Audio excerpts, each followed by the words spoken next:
माय काही लागत तुम्ही लय गोड आहे ग आई शपथ तुम्ही लय गोड आहे तुमचं तोंड सोडलं तुम्ही लय गोड आहे पण आहे त्याचा प्रॉब्लेम आहे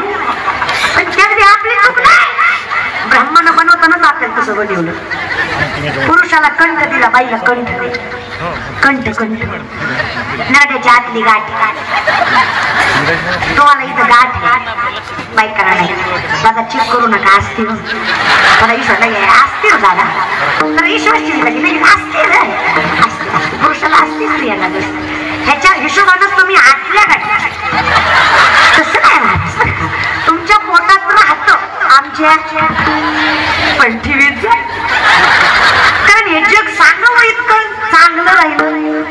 ही लोक रडून ऐकतात असं सांग विनंती आपली पडती बाजू कधी जगासमोर मांडायची नाही आपली दुखती बाजू कधी लोकांना दाखवायची जेव्हा पडती बाजू जगाला सांगणार तेव्हा लोक त्याचा गैरफायदा घेणार हा विश्वास जेव्हा लोकांना कधी पडती बाजू सांगू नका कधीच आपल्या व्यावहारिक आपले जे पर्सनल गोष्टी असतात आपल्या ज्या कौटुंबिक समस्या असतात जगासमोर नाही मांडायच्या माझी सासू असेल माझी सून तशी माझा भाऊ असा माझी बहीण तशी लोक तमाशाच बघायला जमा होते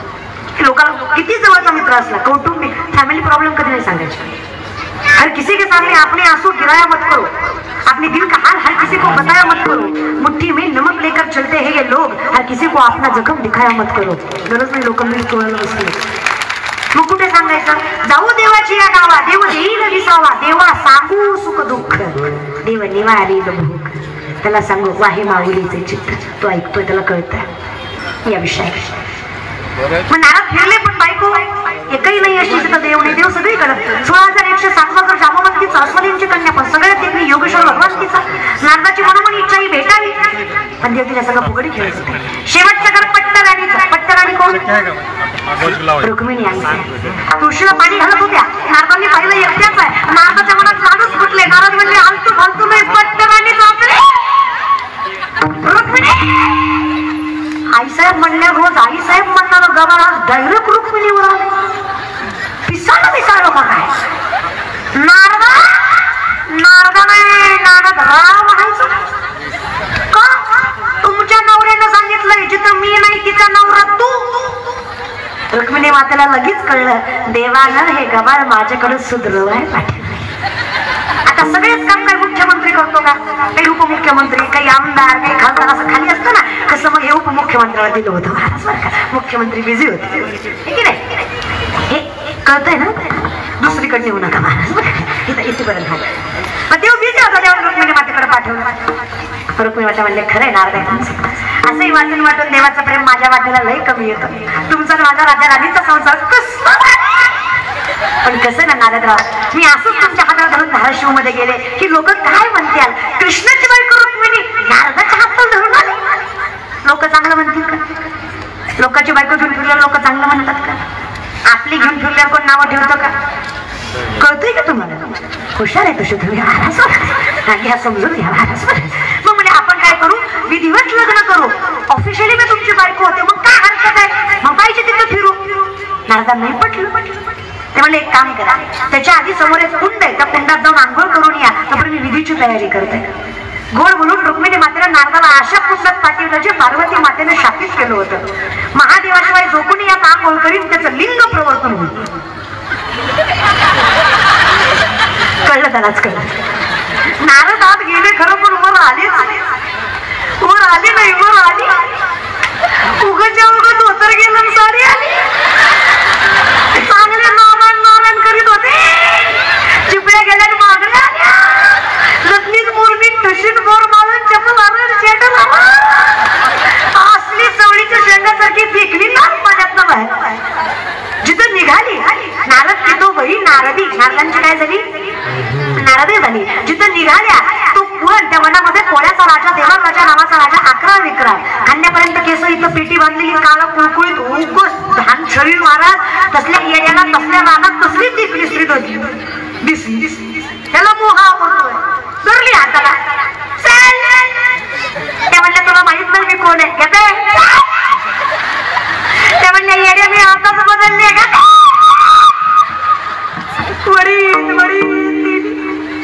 वर्षाला एक वर्षाला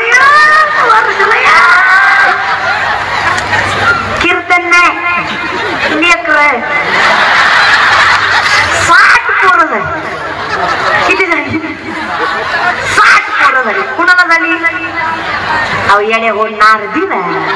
असं कुठं बी कसं जोडतं आधी नारदांची नारदी झाली तिला 60 पोरं झाली नारदी म्हणली धनीसाठी बी पोरच वळव एखादी वारं घालायचं तरी पोरगी असू द्या पोरांचा काय भरोसा सांभाळत्या नाही सांभाळत्या मग 61वी मुलगी कपिला 61 लेकरं नारदी आपल्याला 2 असले जीव किती आले पडतो माय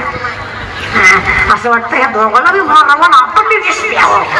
राग येतो कधी कधी महाराज बाईला सुख कधी लागतं माहितीये का हे मी नाही सांगत बरं का आपण ग्रंथाशिवाय बोलत नाही माऊली म्हणतात बाईला सुख कधी लागतं माहितीये सख्याच्या जीवाला बाय सासर वासच आहे सासून बोलावं नंदेनं बोलावं जावेनं बोलावं गावानं हिंडवावं फक्त नवऱ्यानं रात्री मानावं कशाला टेन्शन घेते मी आहे ना बाई आनंदानं संसार करते खरं आहे का नाही धाराशिवच्या माय मावल्या खरं आहे का नाही अगं माझं झालं नाही म्हणून तुम्हाला विचारते खरं आहे का माझं झालं येईल मला तोपर्यंत मी सांगा माय म्हणजे तुका म्हणजे सोपी आहे सर्व होणी फक्त शहाणा तू धनी कोण शहाणा पाहिजे नवरा शहाणा पाहिजे घर कसंही येडं वाकडं सांभाळून घेता येतंय पण नवरा फक्त आपल्या सोबत पाहिजे साथ देणारा पाहिजे बरं काय तुम्हाला मी भलता अहंकार 2 शब्द गोड बोलायचे की दादा अरे त्या म्हातारा विचारा ज्याची बायको मी दारात पडलेला असतो कोणी चहा विचारत नाही महाराज किती म्हातारी झालेली असू दे बायको असू देव किती म्हातारी झालेली 70-75 वर्षाची म्हातारी पण सुनेनं जर नवऱ्याला भाकरी न्यायला घातली तर तेवढी म्हातारी थरथरल्या हातानं चालवत नाही दिसवत नाही आणि शरीर उचलत नाही तरी तशीच जाती चुलीला पेटवते आणि तशीच थरथरल्या हातानं आपल्या नवऱ्यासाठी भाकरी टाकते स्वतःचं पोट भरेल एवढं नाही पण नवऱ्याचं पोट भरेल एवढं तरी ताकद तिच्या मनगटात असतेच तिला बायको म्हणायचं ते सामर्थ्य त्याच्यामध्ये असते बायकोशिवाय कोणी नसतं म्हणायचं शेवटपर्यंत साथ द्यायचं ते हा घर उघडं पडतं बायको नसलं आहे तोपर्यंत किंमत करत चाल या विषयाकडे मग काय परत नारदी म्हणली 2 सपोर्ट होत नाही 61 कटाळा म्हणली एक उठतो एक रडतो एक बसतो एक झोपतो कटाळा म्हणली ह्यांना सांभाळण्यापेक्षा मेले ना बरं रातचं उठली कुंडात जीव द्यायला उडी मारली मिली नाही जाग्यावर आली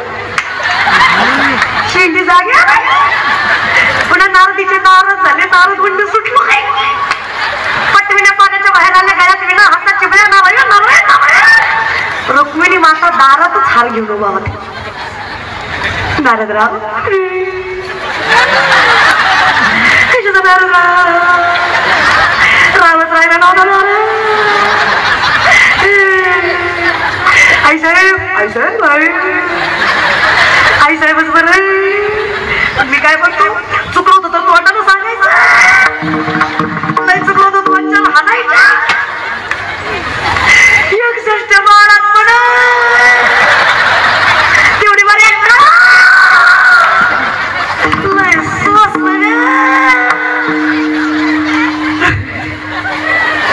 रुक्मिणी माता म्हणल्या तुमचा रोग सांगून मला होणार घेतला नव्हता तुम्हाला 440चा व्होल्टेज नाही 1000 व्होल्टेजच द्यावा लागला बाबा मी विचार करते नारदांचं एकदा मन बदललं तर त्यांना 61 लेकरं बघावी लागली तुमचं आता बाई कुठं कुठं गेलंय कसं होईल तुमचं पण काळजी करू नका मी आहे ना काळजीच करायची नाही मागे झाले पाहू नका पुढे जाणार आहे तू का आता जे झालं ते खूप झालं आता थांबायचं आता धर्म समजून घ्यायचा आता समजून घ्यायचं मग दशरथाचा मृत्यू तुम्ही जागेवर आले का तुम्ही जागेवर आले का आपत्कालीन आणि नियतकालीन दशरथाचा मृत्यू झाला आपत्कालीन कारण मी दशरथ वियोगे मेला कशामुळे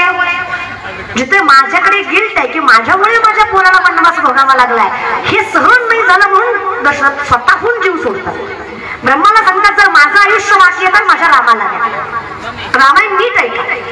पुण्यवान राजा दशरथ आहे बापाचं आयुष्य पोराला मिळतं हे रामायण आहे आणि बापाच्या पुण्याईवर राम राजभोग भोगतो इतकी ताकद या रामायणात आहे मग एकांतात बसल्यावर सीतेला रामाने म्हणावं काय सांगू सीते तुला आज दिसलो नसतो जर माझ्या बापानं आयुष्य दिलं नसतं मला हा सुखाचा संसार हा सगळा राजभोग हे सगळं वैभव माझ्या बापाची पुण्याई आहे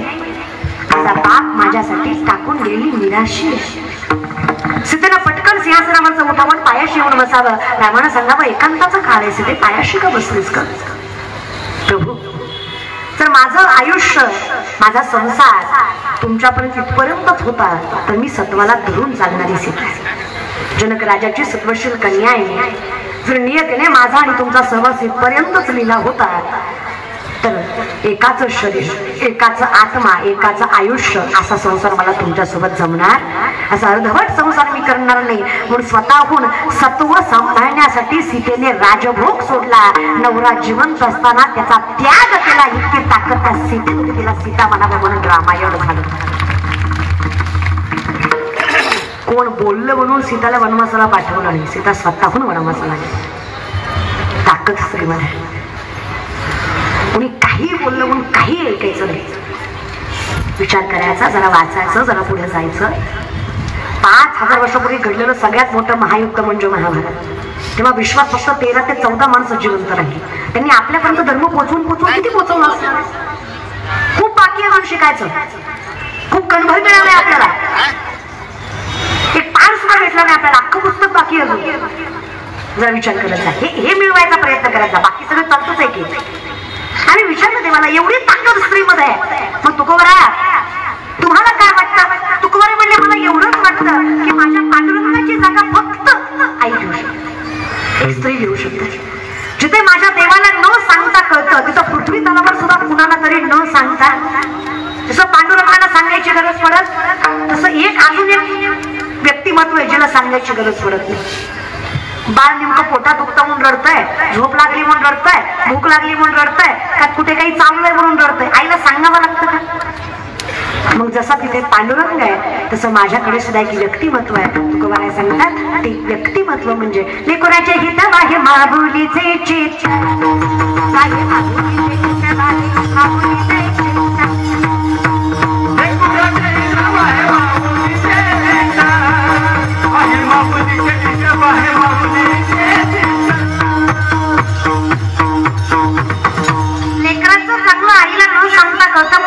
सेवा करावी हे सामर्थ्याने आमचा धर्म सांगतो. मग आम्ही विचारलं देवा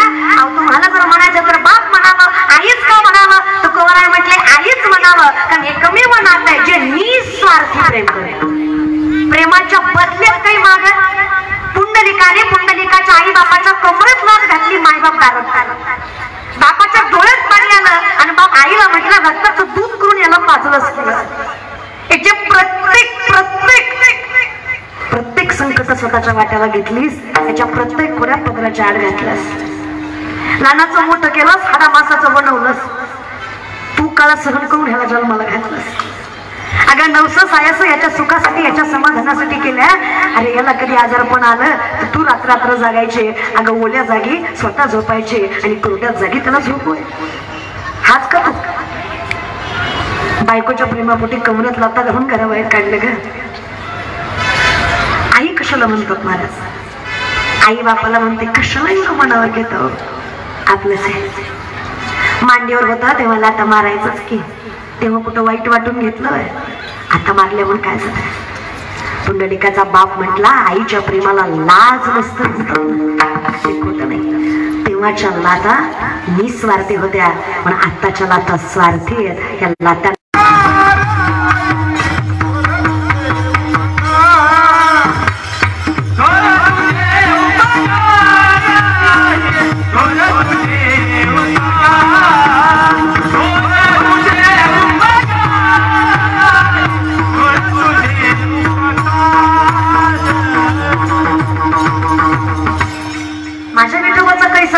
आपणचे देव होय गुरु. अगदी तसंच माझ्या आईचं मन किती मोठं, तसा पांडुरंग प्रत्येक चूक माफ करतो. माझी माया प्रत्येक चूक मोठीतली मोठी, तिला दिलेला त्रास सुद्धा माझ्या माफ करते. अजून काय म्हणून तुकोबाराय म्हणतात मी तुला आईच म्हणतात. ऐसी कळवळ्याची जाते करीला भावीन प्रीती, करीला भावीन प्रीतीला भावीन प्रीती, करीला भावीन